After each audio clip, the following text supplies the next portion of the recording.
வணக்கம். எல்லாரும் எப்படி இருக்கிறீங்க? எல்லாரும் நல்லா இருக்கிறீங்களா? எல்லாரும் நல்லா இருக்கிறதுக்கு என்னுடைய வாழ்த்துக்கள். இன்னைக்கு நான் உங்களுக்கு பொரியல் செய்கிறேன். என்ன பொரியல்னாக்கா பூசணிக்காய் எறா போட்டு பொரியல் செய்கிறேன். இது ரொம்ப நல்லா இருக்கும் சாப்பிட்றதுக்கு. எறா வானானா கூட நீங்கள் சாதாவே பொரியல் செஞ்சுக்கலாம். அதுக்கு என்ன தேவை, எப்படி செய்யலாம் பார்ப்போம் வாங்க.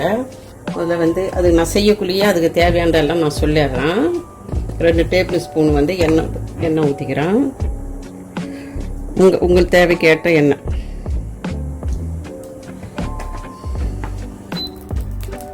அனல் மீடியம் அனல் வச்சுக்கிறேன். பாருங்கள், நான் 1 கிலோ பூசணிக்காய். இது அந்த பூசணிக்காய் மஞ்சள் பூசணிக்காய் கிடையாது. தோல் பச்சை கலரில் இருக்கும். தோல் பச்சை கலரில் இருக்கும். அது மேலே வரி வரையாக ஒரு மாதிரி வெள்ளை கலர் மஞ்சள் கலர் இருக்கும். அந்த பூசணிக்காய் இது கொஞ்சம் நல்லா மொத்தமாக இருக்கும், நல்லாயிருக்கும் சாப்பிட்றதுக்கு. அதில் பொரியல் செஞ்சால் 1 கிலோ பூசணிக்காய். நான் ஒரு 10 பெரிய பெரிய இறா ஒரு 15 இறாவை இந்த மாதிரி வெட்டி வச்சுருக்கிறேன். மூசாக போட்டால் இதாக இருக்காதுன்னு 15 இறா வெட்டி வச்சுருக்கிறேன். அதுக்கு தேவையானது 2 வெங்காயம், கருவேப்பிலை, ஒரு 5-6 பல்லு பூண்டை நான் அந்த மாதிரி தட்டி வச்சுருக்குறேன். நீங்கள் இறா போடாத வெறும் இதுவாக செய்யணுன்னாக்கா, பொரியல் மாதிரி செய்யணுன்னாக்கா நீங்கள் பூண்டு போட தேவை கிடையாது. 1/2 டீஸ்பூன் கடுகு போடுறோம்.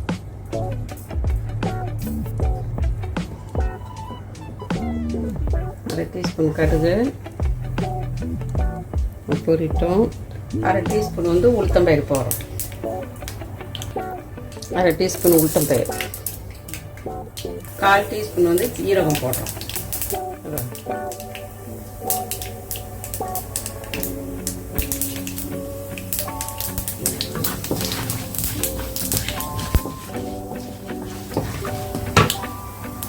கருவேப்பிலை,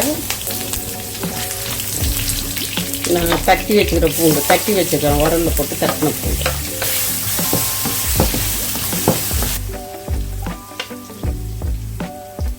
வெங்காயத்தை போட்டோம்.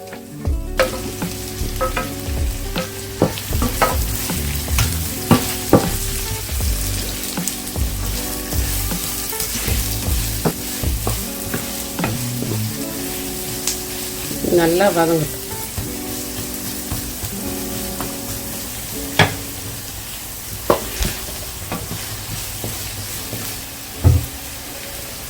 நீங்கள் இவ்வளோ செய்ய மாட்டீங்கன்னாக்கா பூசணிக்காய் கொஞ்சம் குறைச்சிக்கோங்க. உங்கள் தேவைக்கு தகுந்த மாதிரி ஒரு 1/2 கிலோ கூட போட்டுக்கோங்க.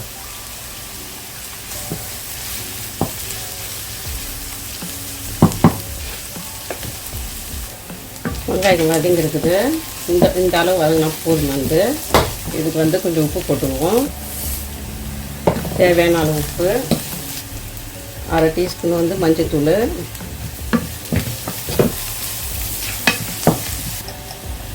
1/2 டீஸ்பூன் மிளகாத்தூள்,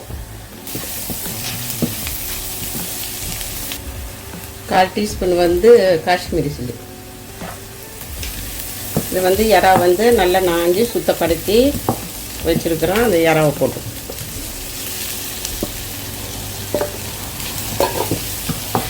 இன்னும் பொடியாக கூட நீங்கள் வெட்டிக்கணும்.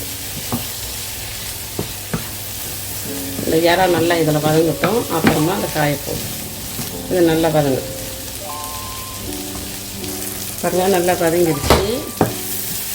இப்போ இந்த காயை கொட்டிப்போம்.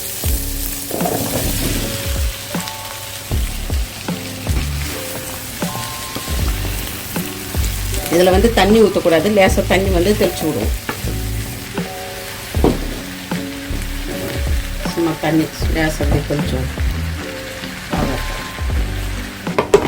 இந்த ஆவியில் இது நல்லா வேகும். பாருங்க, நான் தண்ணியும் ஊற்றலை. நான் அந்த தண்ணி லேசாக தெளிச்சு விட்டணும், அவ்வளோதான். இதுக்கு நான் 2 பெரிய வெங்காயம் போட்டிருக்கிறேன். உங்களுக்கு காரம் வேணும்னாக்கா இன்னும் கூட கொஞ்சம் அதிகமாக போட்டுக்குங்க. எங்களுக்கு காரம் இது போதும். இப்போ உப்பு எல்லாம் பார்ப்போம். உப்பு இருக்குது, காரமும் கரெக்டாக இருக்குது. இருக்குது பாருங்க காய். இன்னும் கொஞ்சம் வேகட்டும். வெந்திருக்குது. இருந்தாலும் சில காய்ங்க தந்தால் கொஞ்சம் காய்கானது, இந்த மாதிரி காய்கான கொஞ்சம் வெந்திருக்காது.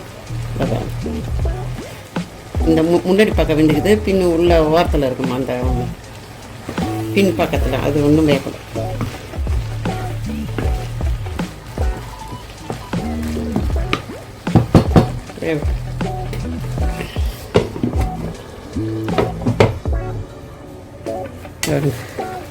தண்ணி தெரியுதுங்களா? ஊற்றவே இல்லை பாருங்க தண்ணி. ஏன்னா இதெல்லாம் தண்ணி விட்ற காய்ங்க தானே. காய் வெந்துடுச்சு. கொஞ்சம் தண்ணி சுண்டுட்டும். நான் இப்போ மூடி போடல, அந்த தண்ணி சுண்டுற வரைக்கும் அப்படியே இந்த பாருங்க. இப்போ ரெடி ஆகிடுச்சு. இதுக்கு மேலே வேக வச்சாக்கா காய் வந்து இதுவாகிடும், கொஞ்சம் குழஞ்சிடும். இந்த அளவு போதுமானது. இதுக்கு வந்து சாம்பார் சாதத்தில் வச்சு சாப்பிட்லாம், நல்லா இருக்கும்.